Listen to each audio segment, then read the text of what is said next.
Salam alaikum Azul, bonsoir. 17 syndicats autonomes ont appelé à un grand rassemblement de protestation pour le 25 février à Tizi Ouzou, demain. Et les motifs du mouvement ne sont pas que socio-professionnels. C'est une réelle initiative politique, un signe très fort que la société civile frémit, que le géant social se réveille devant de si imminents périls. La nature a horreur du vide et à défaut d'une vraie opposition politique conduite par des acteurs politiques, les syndicats libres se manifestent. À la bonne heure.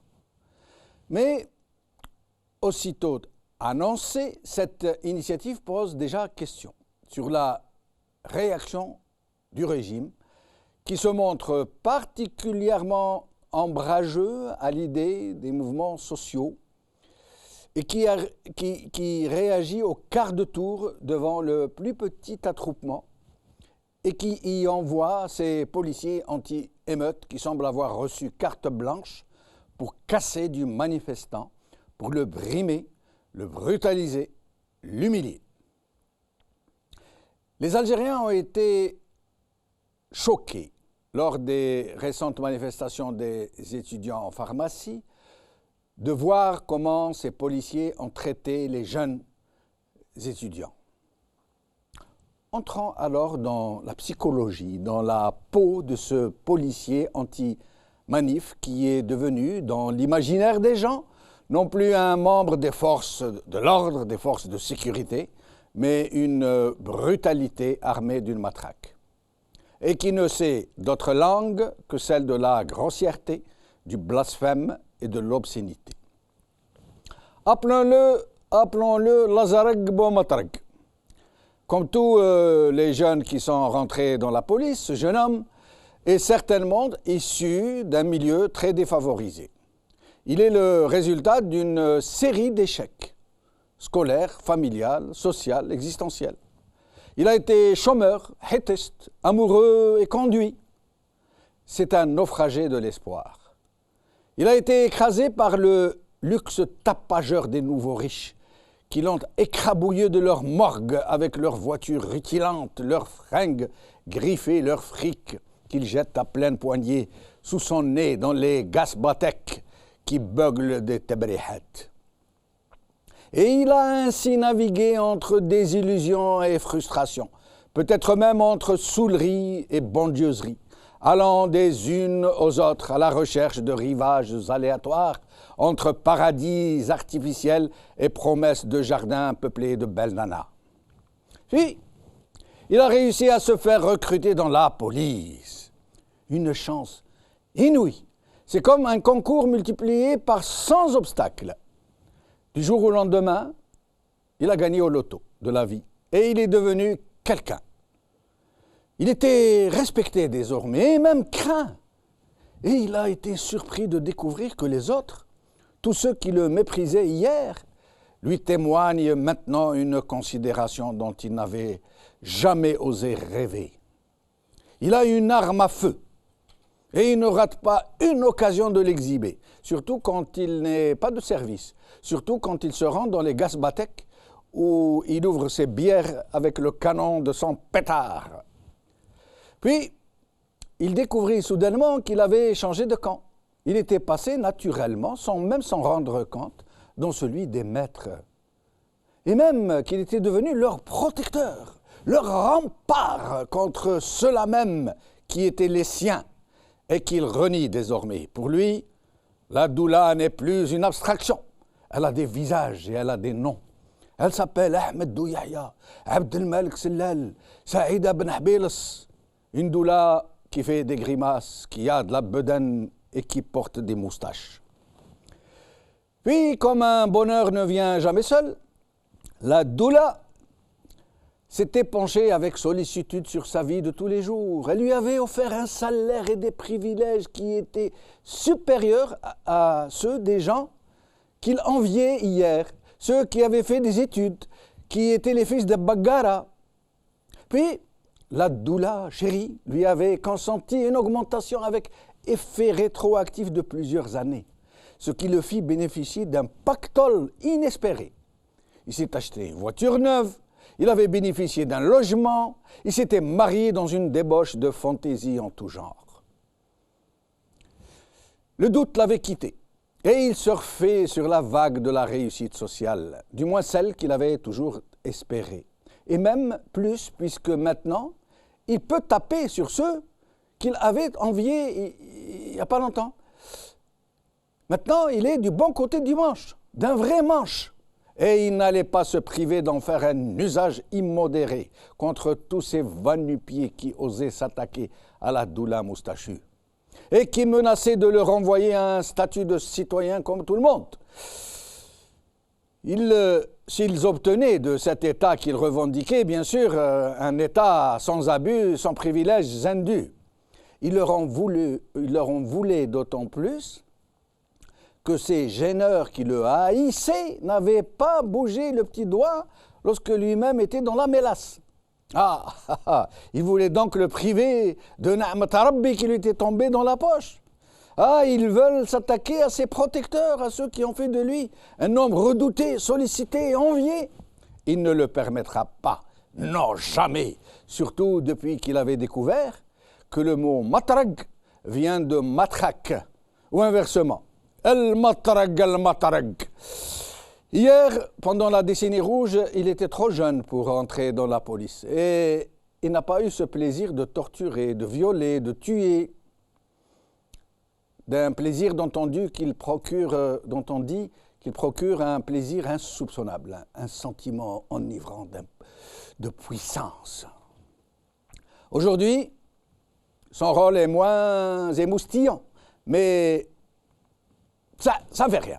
Il ne peut pas tuer qui il veut, ni violer, ni enlever des gens de chez eux pour les exécuter sur le bas-côté des routes, parce que le huis clos n'est plus permis. Mais ça ne fait rien, il peut quand même taper sur les gens.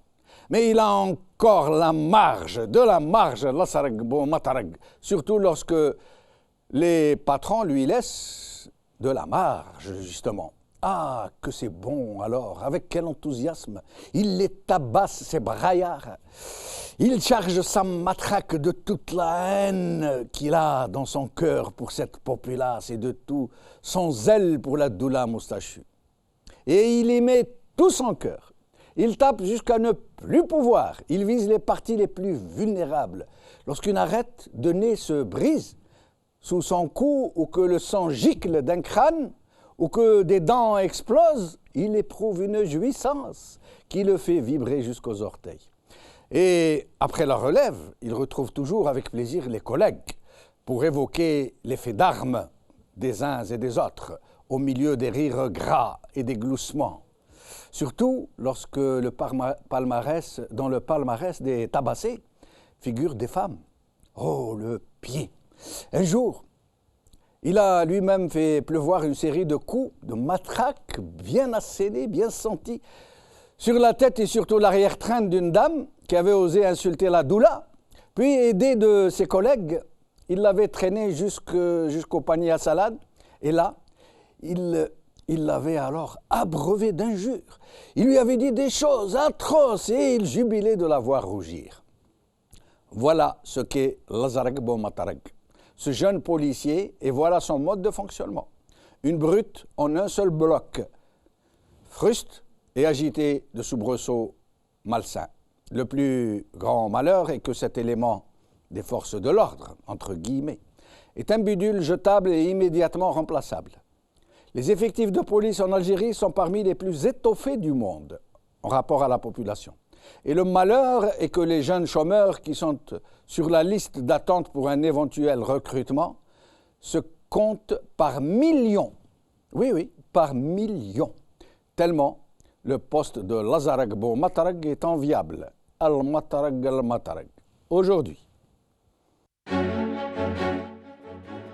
Liberté, il a été décédé hier lors d'une réunion de ses membres. C'était de l'intersyndicale le 25 février à Tizi Ouzou par Amar R. Tamourt. Des actions prévues le 25 février. 17 syndicats dans la rue à Tizi Ouzou par Tahar Khallaf.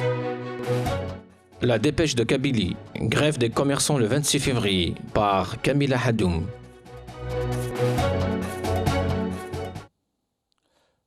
Tizi Ouzou, le géant social se réveille. C'est le titre de notre émission d'aujourd'hui et j'ai le plaisir, pour en parler, de recevoir sur le plateau Saleh Hedjeb, porte-parole du CCTA. Merci d'être avec nous, Saleh Hedjeb. Merci pour l'invitation. Nous aurons l'Arbi Zouaïmiya depuis les USA, les États-Unis d'Amérique. L'Arbi Zouaïmiya qui est analyste politique qui intervient souvent sur notre chaîne. Il sera avec nous en Skype. Nous aurons Messoud Boudiba, du Conseil national autonome du personnel, le CNAP, enseignement supérieur tertiaire et de l'éducation, CNAPEST. Et l'Arbi Ait Gharbi, membre du Conseil national de l'UNPEF, Union nationale des travailleurs de l'éducation et de la formation. Saleh Hedjeb. Nous avons choisi de faire un édito aujourd'hui, une entrée en matière fondée sur la répression policière, la brutalité policière des manifestations, parce que ces derniers jours, nous avons vu se produire contre les étudiants en pharmacie des actes policiers absolument inacceptables. Et la seule chose que le ministre de l'Intérieur ait dit pour répondre à la vraie vague de protestation qui a eu lieu sur les réseaux sociaux est que les images que nous avons vues sont des images truquées, nous dit-il. Oui, nous avons sincèrement ces photos, cette vidéo qu'on a vue, ça choque tout le monde, et notamment les Algériens.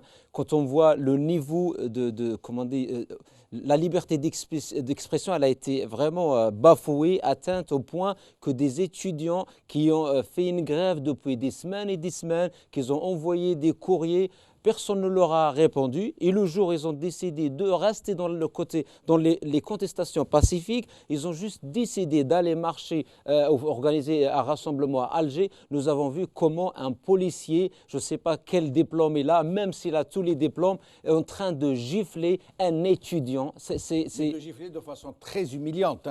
On voyait justement qu'à la limite, il charge des manifestants, qu'à la limite, il les interpelle, il les met dans des paniers à salade. À la limite, on dirait, bon, c'est le travail de la police. Oui. Mais qu'il les humilie de cette façon, gifle après gifle, ou qu'il l'insulte, qu'il profère des insanités, des obscénités.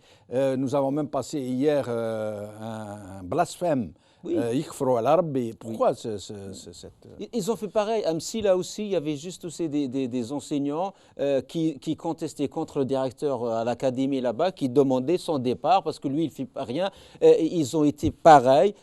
En plus, ils ont un certain âge. Ils ont été bousculés, insultés par des policiers. Là, vraiment, c'est grave ce qui se passe. Surtout quand on a entendu la campagne de l'État, comment dire, qui était Saadani, il dit l'État civil. L'État civil, la constitution de l'État civil, tout ce qu'ils ont. L'État de droit qu'a dit le ministre de la Justice tout récemment. Nous sommes dans un État de droit. Aucun dépassement ne sera accepté. Toléré, blabla, tout ce qu'il a raconté. Mais en réalité, ce qui est grave en Algérie, on aimerait bien arriver à cet état de droit où le policier, il est au service du citoyen. Parce que ce policier et ce responsable, ils sont payés par l'argent du peuple. Ici en France, quand tout le monde parle, quand il regarde au policier, il dit « je paye le policier avec mes impôts ». Il est là pour me protéger. Il est là à mes services. En Algérie, pareil, ces policiers ne sont pas payés par l'argent de Bouteflika ou quelqu'un d'autre, ils sont payés par l'argent du peuple. Aujourd'hui, au lieu de donner peut-être une allocation ou bien pour partager l'argent au peuple, non, on laisse le peuple dans la pauvreté et on va leur entourer par 4 ou 5 policiers pour les surveiller. C'est vraiment absurde. Des gens dont on dit qu'ils sont des forces de l'ordre, des forces de sécurité. Oui. Nous allons demander l'avis à l'Arbi Zouaïmiya sur cette question avant de passer dans le vif du sujet qui nous concerne. L'Arbi Zouaïmiya, nous allons voulu faire cet éclairage sur les brutalités policières pour dissuader demain la police de s'en prendre aux manifestants, de les brutaliser, de les malmener. Et nous demandons justement à tous les manifestants, au cas où nous ne le souhaitons pas, de nous faire parvenir les images et les films de brutalités éventuelles que nous ne manquerons pas de diffuser. L'Arbi Zouaïmiya, qu'est-ce que vous en pensez donc de cette brutalité policière qui semble avoir été commandée en quelque sorte, ordonnée?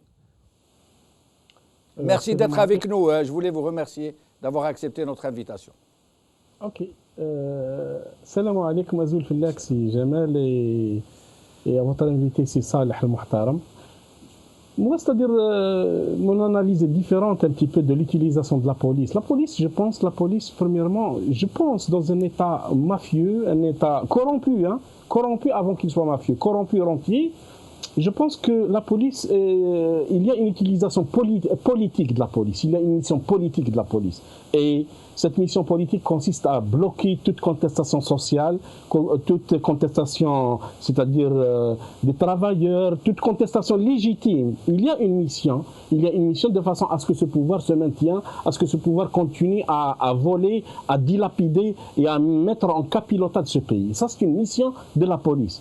Maintenant, il y a des pratiques. Il se peut qu'il y ait des policiers qui sont gentils. Il se peut aussi qu'il y ait des policiers qui souffrent au sein de ce corps. Parce que ce corps lui-même, il est l'échafaudage, comment dirais-je, l'échafaudage à peu près. La structure policière en Algérie, c'est une structure basée premièrement sur le népotisme, le clientélisme, la corruption, le piston, le hagra. Vraiment, c'est un corps qui souffre. Il se peut que, moi je ne peux pas dire qu'il y a une orientation au niveau des sphères de l'État à ce que la police utilise la criminalité, certainement pour dissuader peut-être, mais c'est un pouvoir filou, c'est un pouvoir populiste, il aime régler certains problèmes, il aime bloquer des actions de façon à ce qu'ils restent de la façon la plus diplomatique possible. Il se peut des incidents que j'impute sur le comportement individuel, parce que j'étais en Algérie, j'ai vu les policiers des bars, j'ai vu les policiers, ils sont corrects. Il y a une image d'une police à peu près qui est normale, mais il y a une police qui est politique, qui est gérée par le Hamel, gérée par Tartag, gérée par celui de la gendarmerie nationale, qui est là. Et sa fonction, tout simplement, c'est protéger les mafieux, protéger ce pouvoir, pour que ce pouvoir continue à dilapider. Elle fait tout simplement l'obstruction, elle bloque, elle fait des embûches à toute contestation. Il se peut que des incidents parfois débordent. Mais la lecture à peu près, la lecture exacte, l'Algérie actuellement est un pays, est un État policier. Ça, c'est une vérité. Et la police est devenue peut-être l'attrait touristique, l'unique attrait touristique de l'Algérie. Il n'y a que la police. Et la police, elle est partout. Il y a des barrages partout. Il y a le bleu partout. Voilà. Restez avec nous, l'Arbi Zouemia. Nous accueillons à présent l'Arbi Ait Rarbi. Merci d'être avec nous, l'Arbi Ait Rarbi. Allô, oui, je vous entends. Merci. Alors, essayez de nous dire un peu ce que vous avez entrepris. Vous êtes donc partie prenante de cet appel lancé par les 17 syndicats. D'abord, est-ce que c'est un appel national lancé par vos bureaux nationaux ou est-ce que c'est un appel local qui n'a été lancé que pour Tizi Ouzou et par les bureaux locaux de ces 17 syndicats à Tizi Ouzou? Bonsoir tout le monde. Salam alaikum. Donc, cette action, cette marche, au départ, c'est un rassemblement national. Donc, c'est la coordination nationale des syndicats autonomes, donc les leaders syndicaux au niveau national qui ont pris la décision de choisir la Oulaya de Tizi Ouzou pour cette action.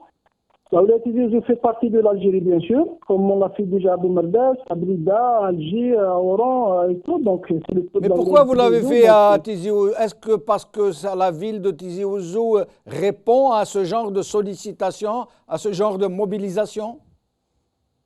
Donc, je viens de le dire, comme Tizi, c'est une wilaya comme toutes les autres wilayas. Oui. Mais peut-être, donc, l'analyse, donc la wilaya Tizi, comme vous le savez, c'est le bastion des luttes pour les libertés, pour la démocratie, pour l'honneur, pour la justice sociale. Donc, l'espoir des syndicats autonomes de venir à Tizi Ouzou, c'est pour donner un nouveau souffle pour la lutte syndicale. Parce que l'avenir de la lutte syndicale est en danger. Ce qui se passe dans notre pays, Alger, malheureusement, c'est une zone interdite pour les Algériens. Donc le choix, c'est à Tizi. Donc nous, on positive la chose. Premièrement, c'est pas nous, un honneur pour notre wilaya d'organiser ce genre d'action. Et peut-être c'est une manière d'aider nos confrères, nos frères des autres wilayas à apprendre comment on fait face à tout dépassement ou toute chose de ce genre. Donc nous avons l'habitude à Tizi de marcher librement, de demander les droits. malgré les obstacles, malgré les empêchements qu'il y avait dans le passé, mais grâce à l'effort de plusieurs générations, qui ont pu quand même casser les tabous et passer à un stade meilleur. Voilà, Tizi, on s'organise, on fait des marches, tout le monde fait des marches à Tizi Ouzou sans aucun problème. Donc vous êtes en tout 17 syndicats et on nous dit que vous auriez été rejoint par le FFS. Bon, le FFS, donc il n'y a pas que le FFS. Donc le FFS a fait un appel, mais il y a aussi d'autres partis politiques. Ah, dites-nous lesquels, s'il vous plaît. Il y a le parti du PT, le parti des travailleurs, qui a aussi fait tout pour que ce soit cette action des syndicats pour encourager les syndicats autonomes. Donc, les encouragements comme ça des formations politiques, des différentes formations, on n'a pas de. Donc, on a des encouragements des partis politiques. Mais celui qui a fait un appel publiquement, apparemment, le FFS a encouragé. Donc, on salue cette action, bien sûr. Tous les efforts, toutes les initiatives qui aident à réussir ce genre de moment, à faire avancer, à faire aboutir les revendications, elles sont les bienvenues. Restez avec nous, l'Arbia et Tgherbi. Messoud Boubida ne sera pas avec nous, mais nous avons été rejoints par Imadouchen Ali, membre du SNPSP. Merci d'être avec nous, Imadouchen Ali. Merci. Merci. Bonjour, merci. Bonjour. Merci pour les gens qui nous écoutent. Merci pour le Marabia. Merci. Alors, dites-nous un peu comment ça se passe, les préparatifs. Bon, au niveau de notre coordination, c'est-à-dire les syndicats autonomes, déjà au niveau de la Wilaya Tizi Ouzou, on s'est réunis, on s'est préparé. Il y a une organisation, je pense que avec d'autres syndicats qui sont dans la coordination nationale, c'est pour justement réussir cette marche et réussir ce rassemblement qui se tiendra, Inch'Allah, demain à partir de 10h. Alors, je rappelle que tous les autres syndicats sont du secteur de l'enseignement, sauf le vôtre qui est de la santé. C'est bien ça? C'est le seul syndicat, je dirais malheureusement, pour les autres. Nous, on est un syndicat qui fait du syndicalisme, qui lutte pour les droits des travailleurs, en général, les droits des travailleurs et des fonctionnaires de la santé. Et c'est le seul syndicat qui est sur le terrain, qui dénonce les entraves, qui dénonce la répression exercée contre les travailleurs algériens. Mais en l'occurrence, dans l'appel que vous avez, dans le communiqué que vous avez diffusé, il n'y a pas que des points de revendication socio-professionnels. Je les lis, hein, l'annulation du nouveau système des retraites, le pouvoir d'achat, la participation des syndicats autonomes au dialogue et à toutes les négociations, la justice sociale, mais vous parlez aussi d'unir les forces, d'envahir le terrain pour un état de droit et social. Pour ce qui concerne les revendications de l'intersyndical et la coordination des syndicats autonomes, c'est carrément l'annulation ou bien l'intervention du chef de l'État pour qu'il gèle cette loi que nous la jugeons. C'est une loi injuste, et c'est une loi aussi, il est anticonstitutionnelle. Pour ce point, pour aussi la protection du pouvoir d'achat. On a vu qu'en Algérie, il n'y a pas de mécanisme clair pour protéger le fonctionnaire et lui offrir la vie qu'il souhaite. Mais excusez-moi, Imadouchen, tout à l'heure, le ministre de l'Agriculture a déclaré publiquement que ceux qui disent qu'il y a eu augmentation des produits alimentaires, notamment issus de l'agriculture, ce n'est pas vrai. Il a dit que lui-même faisait son marché au souk et que les prix n'ont pas augmenté. Bon, sur le terrain, on voit que les prix, c'est le contraire qu'on voit. Même les produits de première nécessité, c'est des produits qui sont en augmentation, même si c'est des produits qui sont soutenus par l'État. Mais la protection du pouvoir d'achat, ça ne veut pas dire manger. Ça veut dire que les citoyens, les fonctionnaires algériens, ont le droit, premièrement, les droits que la Constitution lui protège, c'est la santé, c'est le droit de se soigner, c'est le droit aussi à l'éducation et le droit aussi au travail, et le droit aussi à vivre dignement dans la société algérienne. Ce n'est pas uniquement une pochette de lait, un pain et de manger. C'est pas ça le pouvoir d'achat. Restez avec nous, je reviens à vous dans un moment. Salah Hijab, tout à l'heure, l'Arbi a dit quelque chose de très intéressant. Il a dit la manifestation se tient à Tizi Ouzou parce qu'Alger c'est devenu impossible. Il a dit ça, il a dit Alger est devenue une ville interdite pour les Algériens. Il n'est plus possible d'y manifester. C'est malheureusement parce que le pouvoir algérien a vu que tous les changements dans le monde, il y en a qui parlent de printemps arabe, moi je ne parle pas de printemps arabe. Ce qui se passe en ce moment en Roumanie, ce n'est pas du printemps arabe. Oui. Ils n'ont rien d'arabe dans cette affaire. C'est une contestation populaire contre l'injustice, contre la corruption. Donc il a remarqué qu'à chaque changement, il est précédé par des rassemblements. Et donc il a développé une phobie des rassemblements et donc il a exercé, il a mis les moyens pour à chaque fois avorter chaque rassemblement. On le remarque, même les mamans des disparus, les familles des disparus, qu'est-ce qu'on leur fait? On vient le matin, on les ramène au poste pour les éloigner de l'endroit. Et à la fin de la journée, on les laisse partir. Ils ont fait ça pareil la dernière fois avec les enseignants qui voulaient aller à Alger. Et ils les ont bloqués, les ont empêchés d'entrer à Alger. Exactement. Le 24 février, quand il y a eu la manifestation gaz de schiste, à laquelle ont participé des partis politiques, ils ont envoyé 30 000 policiers. C'est exact. C'est ça. Ils sont vraiment dans un état, ils ne veulent aucun rassemblement parce que pour eux, faire des mensonges à la télé ou faire des déclarations farfelues et empêcher le rassemblement, c'est une solution pour aller loin. Or, ce n'est pas ça la solution. D'ailleurs, quand on revient parmi les revendications, quand on dit un état de droit et un état social, ça va répondre à toutes les demandes, les étudiants, les chômeurs, les employés, tout le monde va se retrouver dedans parce qu'on aura un Parlement qui émane du peuple. Ce Parlement va voter des lois qui correspondent aux besoins et derrière, on ne va pas avoir un Parlement fantoche qui va passer toutes les lois et derrière, on a le peuple qui est en train de payer. Quand on parle de commander des droits, l'achat, la cherté en Algérie, ça a été multiplié fois 3 ou 4 ou 5 ou 6. On prend l'exemple juste des bananes. Les bananes, ils sont passés de 130, 150 dinars à 800 dinars. Et si vous racontez ça à n'importe quel... Le 12e du SMIC. Voilà, c'est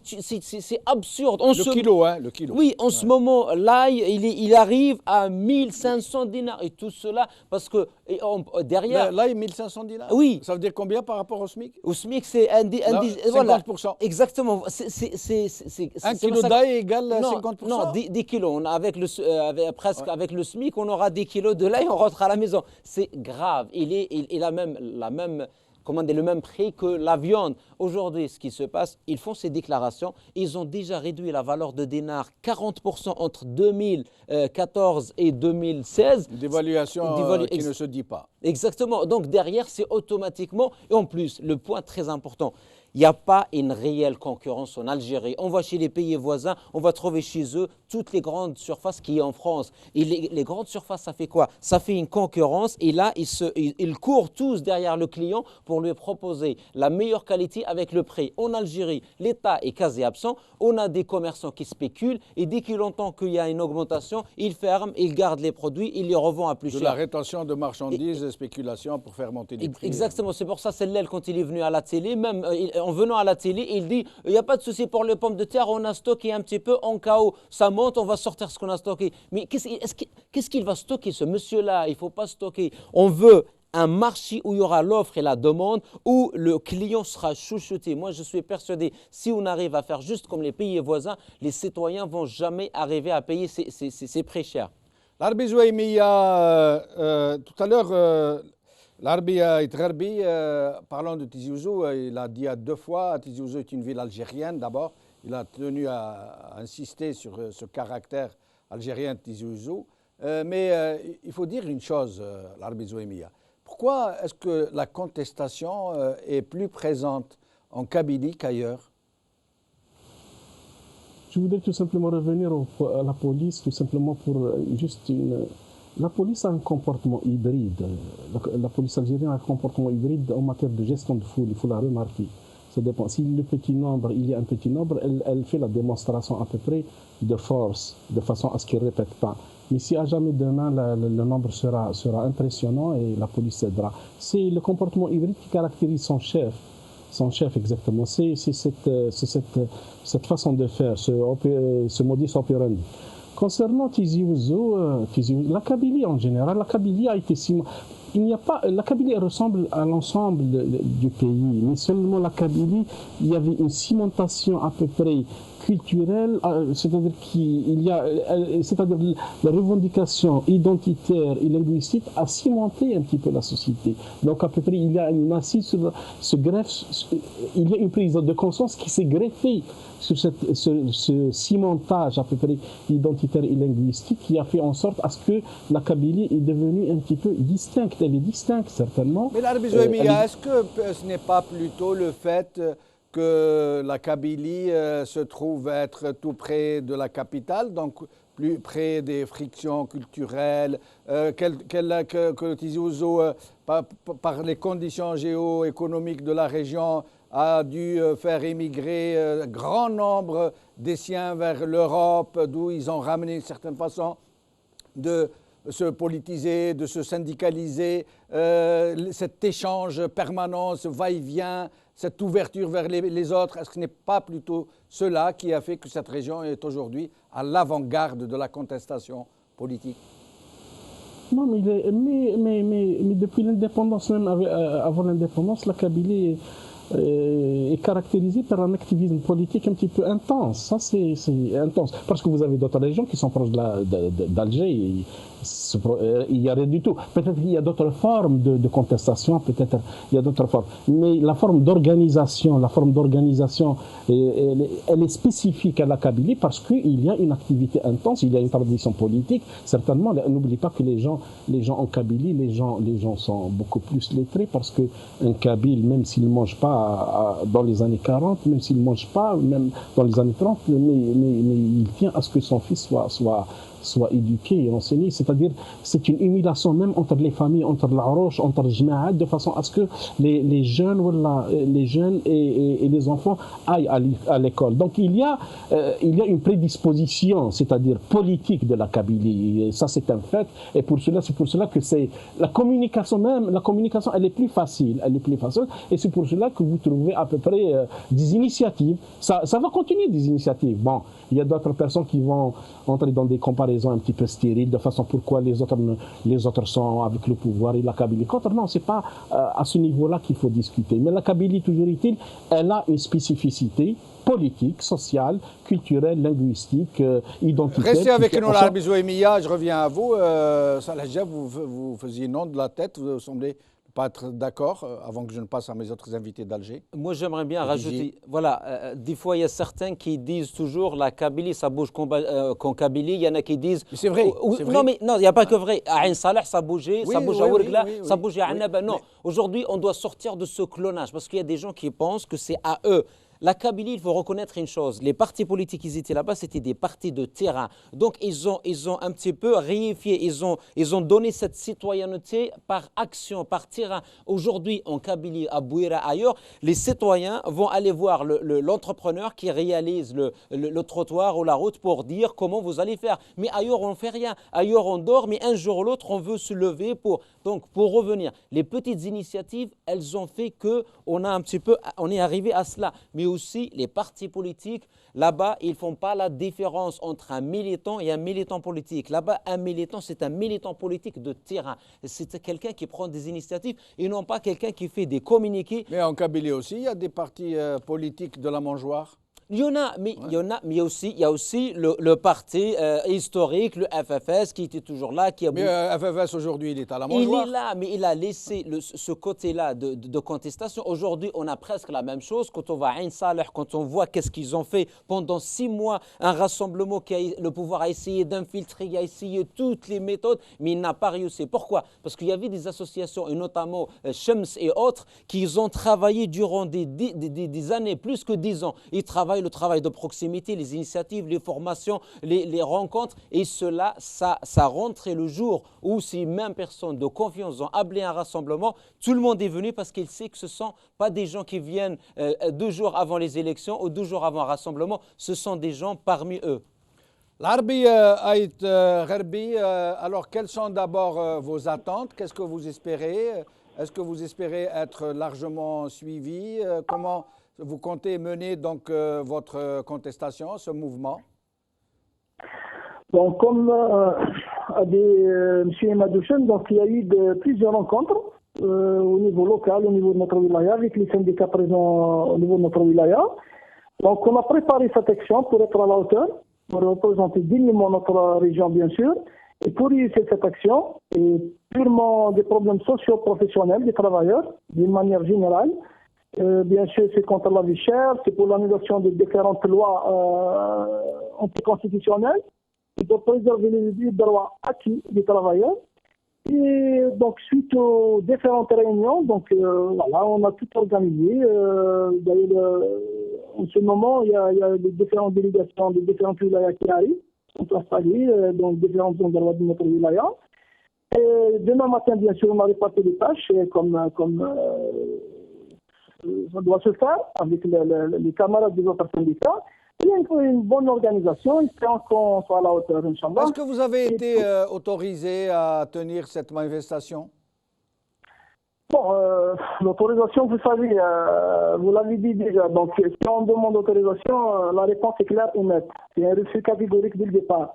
Mais comme je l'ai dit déjà, donc les marches, les manifestations, les rassemblements Tizi Ouzou, ça marche sans autorisation. On les fait et ça marche, voilà. Mais je tiens à signaler la police à Tizi Ouzou, donc même si je sais pendant les réunions, on nous appelle à chaque fois quel est l'itinéraire, comment faire, combien de personnes à peu près. On leur pose la question pourquoi, donc il y a une collaboration entre nous, donc ils disent que c'est une manière d'aider et de sécuriser, d'aider au bon fonctionnement des choses et à aider les syndicats à faire leur marche. Mais Larbi Aït Gharbi, vous nous avez dit tout à l'heure que c'est donc un appel national lancé par vos bureaux nationaux. Mais est-ce que vous avez pensé à appeler les autres régions à venir participer avec vous? Oui, bien, on l'a fait. On a fait, bon, premièrement, les syndicats. Quand on dit un syndicat national, un coordinateur national ou un syndicat national, un bureau national d'un syndicat a décidé que l'action soit activée. Automatiquement, il y a un appel pour ces adhérents de venir participer à Tizi Ouzou. Nous aussi, on l'a fait à Tizi Ouzou, on a fait le travail qu'il fallait faire, le travail de sensibilisation, on a touché tous les secteurs, pas uniquement le secteur d'éducation ou de la santé, on a touché tous les secteurs, tous les citoyens même. Parce que quand on parle de pouvoir améliorer le pouvoir d'achat et faire face aux différentes lois... Vous avez appelé tous les citoyens à venir participer avec vous? Tout le monde, sans exception, tous les citoyens algériens. Mais vous savez très bien, Larbi Aït Gharbi, comment ça se passe que demain, Tizi Ouzou va être isolé, qu'on ne laissera pas passer les gens qui vont venir. Vous savez très bien, c'est comme ça que ça se passe à chaque fois. Écoutez, on l'espère pas. Donc, je pense pas que ce soit une bonne idée, que ce soit une bonne chose. Si on ferme Tizi Ouzou aussi, attention, c'est à la veille d'un événement, à la veille des élections, et on empêche les gens qui ont l'habitude dans cette wilaya à manifester pacifiquement. J'ai bien dit pacifiquement, ça ne sera pas une bonne chose. Je ne pense pas qu'il va y avoir ce genre de choses, mais on va tout faire, comme on a l'habitude de faire, d'arriver sur les lieux, de réussir l'action, quelles que soient les conditions. Il y a une forte détermination de tout le monde, de toutes les parties, à ce qu'on réussisse cette action. Restez avec nous. Imadouchen Ali, vous êtes avec nous? Oui, je suis avec vous. Alors aujourd'hui est le 24 février, donc la journée de la nationalisation des hydrocarbures, mais aussi la fête anniversaire de l'UGTA. L'UGTA de Aïssa Tidir, ce puissant syndicat qui a contribué puissamment à la révolution algérienne et qui depuis est devenu un instrument au service du pouvoir pour surveiller les travailleurs, pour les contrôler, pour les fliquer. Donc, est-ce qu'on a essayé de vous dissuader de ce côté-là? Par rapport à la manifestation à laquelle vous appelez. Oh, nous, on appelle une manifestation pour des travailleurs, notamment des syndicats autonomes, pour justement les revendications qui sont claires, précises, ils sont dans le communiqué de l'intersyndicale et des bureaux nationaux. Maintenant, pour ce qui concerne cet appel, c'est un appel, pour nous, c'est un nouveau souffle, en quelque sorte, c'est un souffle pour les libertés syndicales, pour dénoncer aussi les pouvoirs, la délégalisation du pouvoir d'achat, et pour aussi dire non au nouveau code du travail, et contre la répression, et pour une société civile digne d'un citoyen algérien qui peut s'exprimer librement. Le choix je vais parler un petit peu du choix de la wilaya de Tizi Ouzou. Le choix, il ne faut pas se focaliser sur le choix de la wilaya de Tizi Ouzou. La wilaya de Tizi Ouzou, c'est un bastion connu depuis longtemps que c'est une région de lutte, et nous espérons, nous, que le pouvoir algérien va laisser cette marche pacifique, elle est organisée à notre niveau, pour dire qu'en Algérie, finalement, on peut marcher pacifiquement, on peut revendiquer, et on a le droit de revendiquer conformément à la constitution algérienne, et nous demandons à ce pouvoir de respecter la constitution algérienne. C'est tout ce qu'on demande. Et on a le droit de marcher, on a le droit de protester, on a le droit de dire non pour des choses qui ne nous plaisent pas, qu'on n'est pas d'accord. Mais Imad Chenali, vous imaginez bien, connaissant ce régime, qui ne va pas vous laisser faire, parce que si cette manifestation a l'ampleur attendue, une manifestation lancée par 17 syndicats, plusieurs partis politiques, plusieurs personnalités politiques qui sont en train de vous rejoindre, vous imaginez bien que ça pourrait avoir valeur d'exemple, que ça pourrait vouloir devenir quelque chose qui pourrait ouvrir une autre façon de contester, et donc il va tout faire pour ne pas vous laisser faire. C'est évident. Nous pensons que la solution, elle n'est pas d'empêcher une manifestation. Quel que soit le parti politique, ça veut dire que la base, elle est large.